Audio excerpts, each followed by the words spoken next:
4. O corpo humano 1. Os sistemas digestivo, respiratório, circulatório e excretor.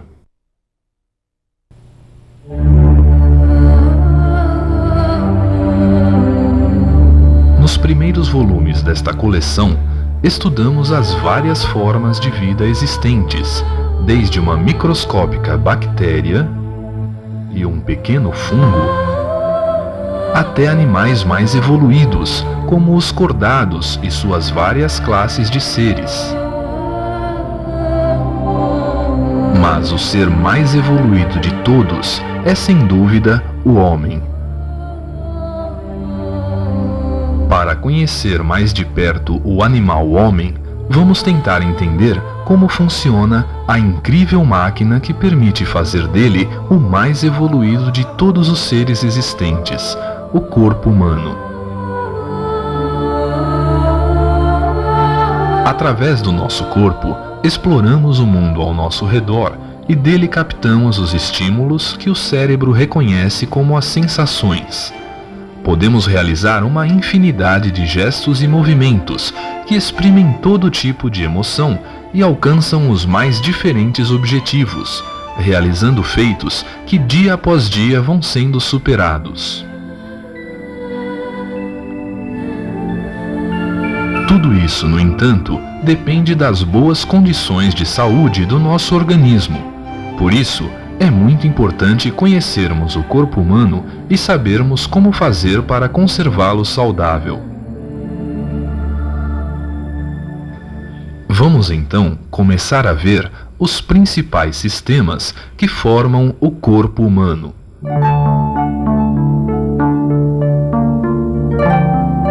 O sistema digestivo. Os alimentos são o combustível de que o corpo precisa para realizar suas funções e continuar vivo.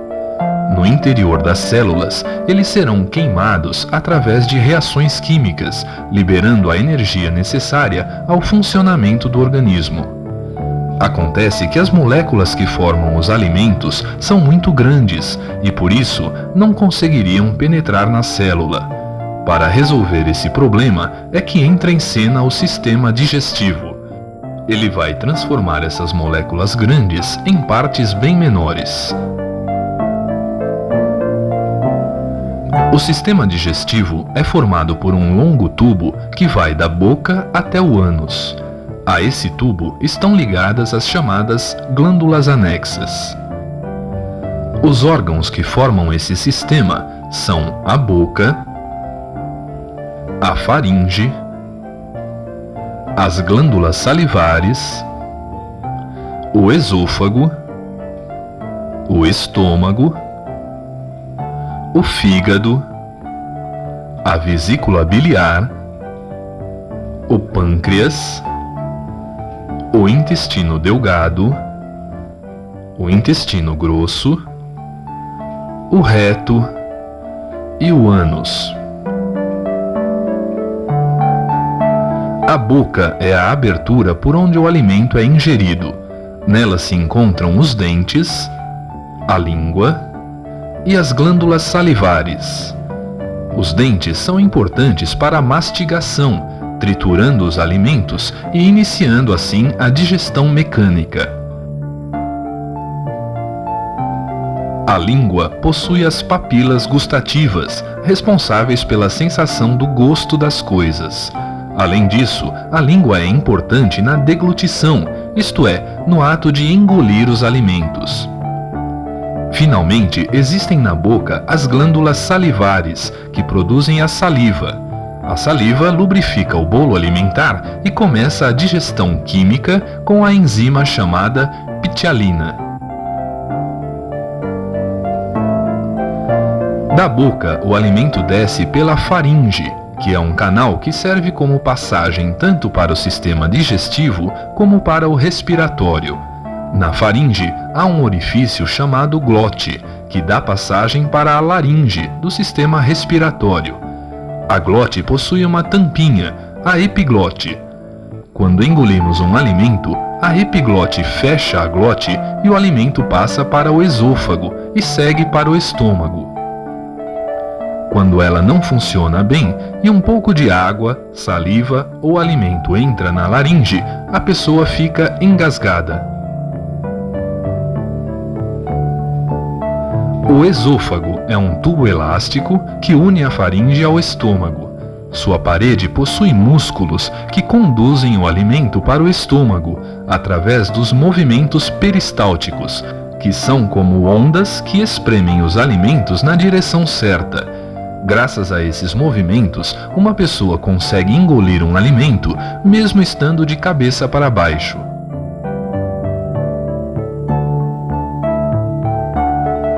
No final do esôfago, o tubo digestivo se alarga e forma o estômago, que produz o suco gástrico, formado principalmente por ácido clorídrico e pepsina, uma enzima que digere as proteínas. Com a ação do suco gástrico e das contrações musculares das paredes do estômago, o bolo alimentar vai se transformando numa pasta esbranquiçada chamada quimo. O estômago tem a forma de uma bolsa com 2 orifícios. O de entrada é chamado de cárdia, pois fica bem próximo do coração. O de saída chama-se piloro. Ao redor desses 2 orifícios existem músculos circulares que conseguem fechá-los quando necessário. A parte mais alta e dilatada do estômago recebe o nome de fundo. Terminado o trabalho do estômago, ele começa a se contrair, lançando o seu conteúdo no duodeno, a primeira porção do intestino delgado. Além do duodeno, o intestino delgado prolonga-se por cerca de 5 metros numa pessoa adulta, com o jejuno e o íleo. No intestino, completa-se a digestão e ocorre a absorção dos alimentos digeridos. Desembocam no duodeno os canais que vêm da vesícula biliar e do pâncreas. A vesícula biliar armazena a bile produzida pelo fígado e se contrai quando o alimento passa no duodeno. A bile serve para dividir a gordura encontrada no bolo alimentar em gotículas menores e permitir assim a sua digestão. O fígado é a maior glândula do corpo, pesando cerca de 1,4 kg. O outro canal que desemboca no duodeno vem do pâncreas. Esse órgão, que fica atrás do estômago, produz o suco pancreático, uma secreção que contém várias enzimas e faz a digestão de proteínas, glicídios e lipídios. Todos esses nutrientes, depois de transformados em moléculas menores, serão absorvidos pela parede intestinal. Essa parede está forrada de vilosidades, que são pequenas formações semelhantes a um minúsculo dedo e que, por serem muitas, aumentam a superfície de absorção. Após receber o suco pancreático, a bile e o suco entérico, produzido pelo próprio intestino, o bolo alimentar recebe o nome de quilo. No intestino grosso, só é feita praticamente a absorção de água, o que vai tornar o bolo fecal consistente. O intestino grosso é dividido em ceco e cólon. O apêndice cecal é um pequeno tubo que fica na base do ceco e quase não tem função no ser humano. A inflamação ou infecção dessa estrutura é chamada de apendicite e muitas vezes exige uma cirurgia de emergência. O cólon tem 3 segmentos: cólon ascendente, cólon transverso e cólon descendente, e mede no total cerca de 1 metro.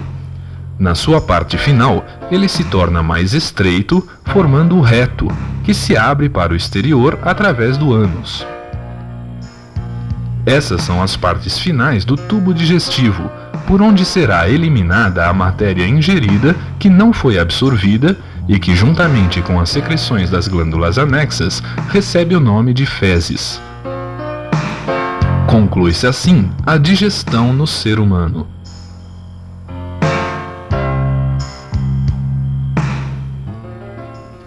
O sistema respiratório. A utilização dos nutrientes para produzir energia para o corpo produz gás carbônico e íons hidrogênio, que em excesso são prejudiciais.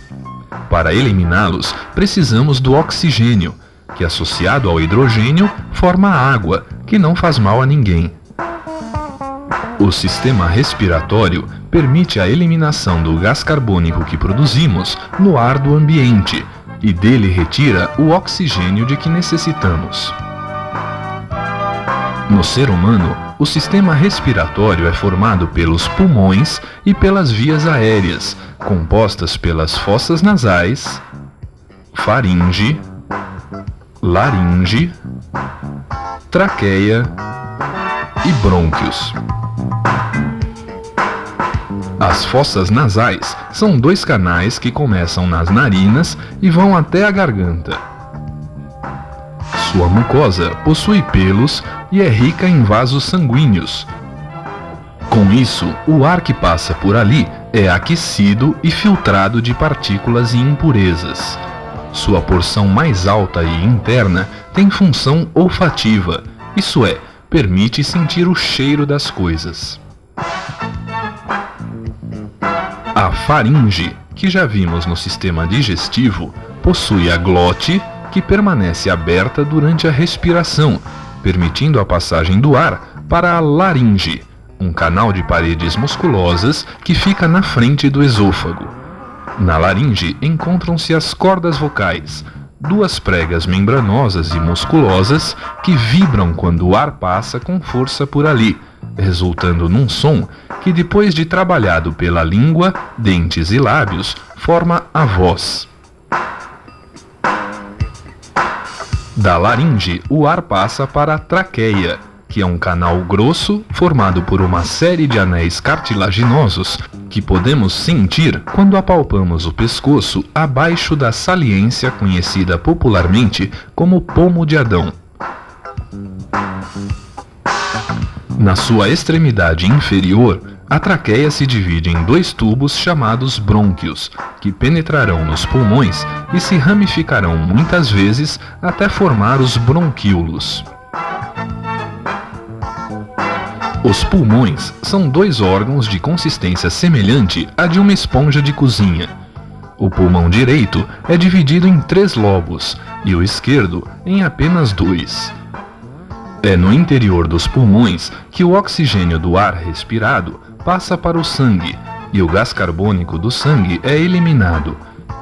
Isso ocorre nos alvéolos pulmonares, minúsculos saquinhos reunidos em cachos que se comunicam com os bronquíolos.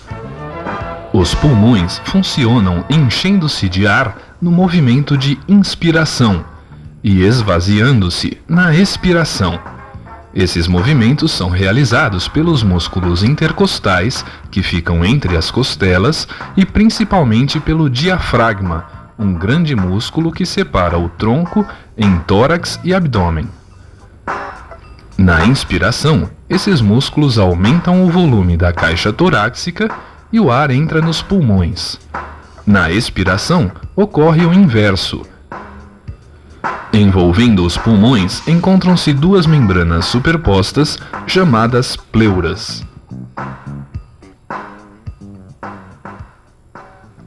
O sistema circulatório. O sangue leva para todas as células do corpo os nutrientes obtidos com a digestão e o oxigênio fornecido pela respiração.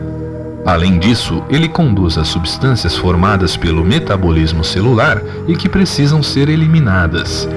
Para isso, ele percorre continuamente um sistema fechado de vasos sanguíneos, impulsionado pelo coração. Esses vasos sanguíneos, o coração e os vasos linfáticos formam o sistema circulatório. O coração humano é um órgão musculoso, oco, um pouco maior do que uma mão fechada. Ele se localiza no tórax, entre os 2 pulmões, na região chamada mediastino. É dividido internamente em 4 cavidades, 2 átrios e 2 ventrículos. A divisão entre o átrio e o ventrículo direitos é feita pela válvula tricúspide. As cavidades esquerdas são separadas pela válvula mitral e não se comunicam com as cavidades direitas.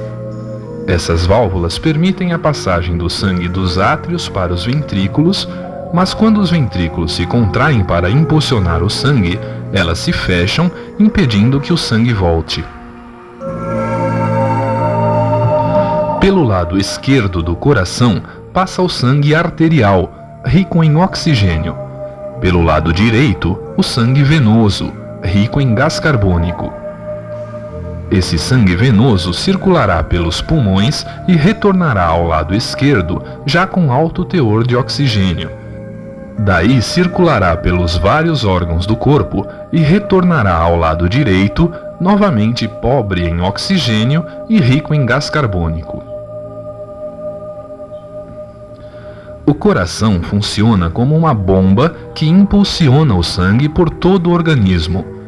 O músculo que forma sua parede, chamado miocárdio, recebe estímulos de um tecido especializado que provoca a contração do músculo, denominada sístole, inicialmente nos átrios e depois nos ventrículos.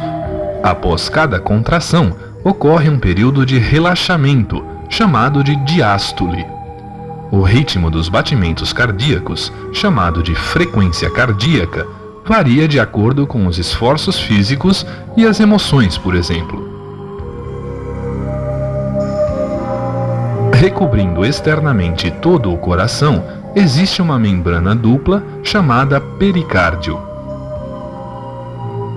O sangue bombeado pelo coração é transportado para todas as células do corpo pelos vasos sanguíneos, que podem ser artérias, arteríolas, capilares, vênulas e veias.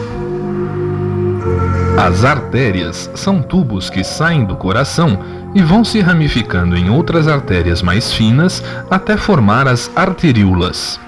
Para suportar a pressão com que o sangue sai do coração, sem se romper, as artérias possuem uma parede muscular espessa. Além disso, elas são pulsantes, isto é, nós podemos sentir as pulsações quando palpamos a região do punho, por exemplo. A principal artéria é a aorta, que sai do ventrículo esquerdo levando o sangue que será distribuído por todo o corpo. A outra grande artéria que sai diretamente do coração é a pulmonar, que leva o sangue para os pulmões, onde será oxigenado. As artérias que nutrem o próprio coração são as coronárias. Quando a passagem do sangue no interior das coronárias é interrompida, parte do tecido cardíaco morre. Dizemos então que ocorreu um infarto do miocárdio. As arteríolas, por sua vez, também se ramificam em vasos de diâmetro muito reduzido, chamados capilares. Eles formam redes muito finas nas quais ocorrem as trocas gasosas e nutritivas entre o sangue e as células. A partir dos capilares, o sangue prossegue por vasos não pulsantes, ainda muito finos, as vênulas. Elas vão se reunindo para formar as veias, que conduzirão o sangue de volta ao coração. Ao contrário das artérias, as veias não pulsam. Por outro lado, elas possuem no seu interior válvulas que impedem o sangue de voltar. As principais veias do corpo são as pulmonares, que trazem o sangue oxigenado dos pulmões até o átrio esquerdo, a cava superior e a cava inferior, que trazem o sangue venoso de todo o corpo ao átrio direito. Além dos vasos sanguíneos, o sistema circulatório tem também uma vasta rede de vasos chamados linfáticos, que transportam a linfa. A linfa é um líquido claro, transparente, de composição parecida com a do sangue. Ela se forma por causa da passagem de plasma e leucócitos dos vasos capilares para os tecidos. Os vasos linfáticos vão então recolhendo esse líquido que se originou do sangue para devolvê-lo ao próprio sangue, através de vasos que desembocam nas veias subclávias próximas ao coração. No caminho dos vasos linfáticos existem centenas de pequenos nódulos, os gânglios linfáticos, que são pontos de defesa do organismo. Quando ocorre uma infecção, esses gânglios ficam aumentados e são conhecidos popularmente como ínguas. O sangue. O líquido impulsionado pelo coração, que leva substâncias nutritivas e oxigênio para as células, é o sangue. Ele ainda tem a função de defesa, graças aos anticorpos e glóbulos brancos que possui, e conduz os resíduos indesejáveis para serem eliminados. O sangue é composto de uma parte líquida, chamada plasma, e os elementos figurados, que são as hemácias ou glóbulos vermelhos, os leucócitos ou glóbulos brancos e as plaquetas. O plasma corresponde a 55% do volume sanguíneo. Além de água, contém proteínas, sais minerais, glicose, hormônios, enzimas e anticorpos, entre outros elementos. As hemácias são muito numerosas e possuem cor avermelhada, graças à presença da hemoglobina, um pigmento rico em ferro que tem a capacidade de se ligar ao oxigênio e ao gás carbônico para transportá-los na corrente sanguínea. Já os leucócitos são bem menos numerosos que as hemácias, e sua função é a de defesa do organismo contra vírus e bactérias, seja englobando e destruindo o inimigo, seja fabricando anticorpos que neutralizam sua ação. As plaquetas são pequenos fragmentos de células que participam do processo de coagulação sanguínea.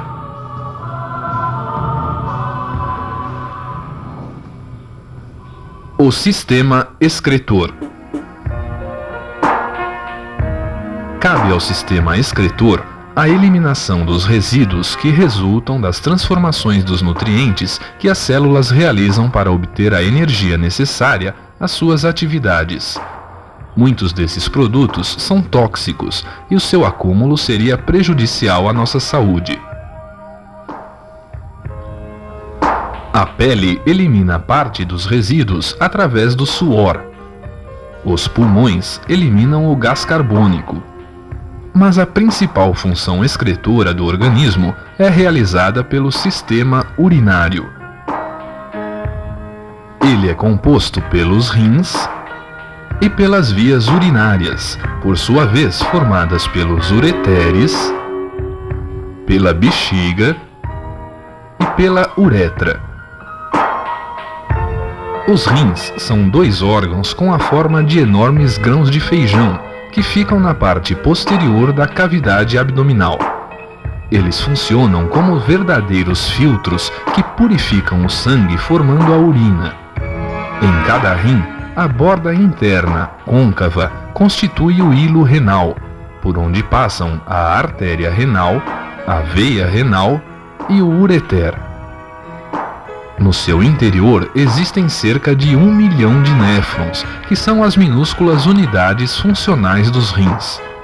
Os néfrons filtram o sangue e despejam a urina resultante nos túbulos coletores, que se unirão para desembocar nos cálices renais.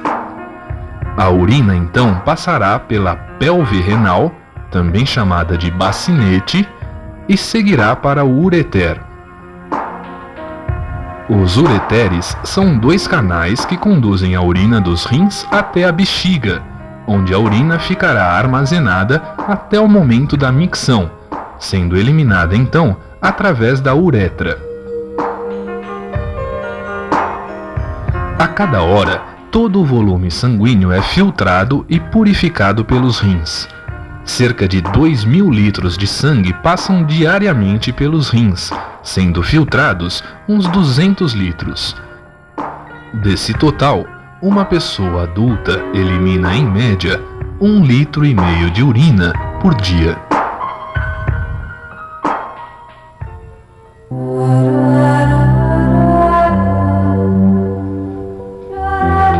Neste volume, vimos alguns dos órgãos e sistemas que formam essa máquina admirável que é o corpo humano, como o sistema digestivo, o sistema respiratório, o sistema circulatório e o sistema excretor.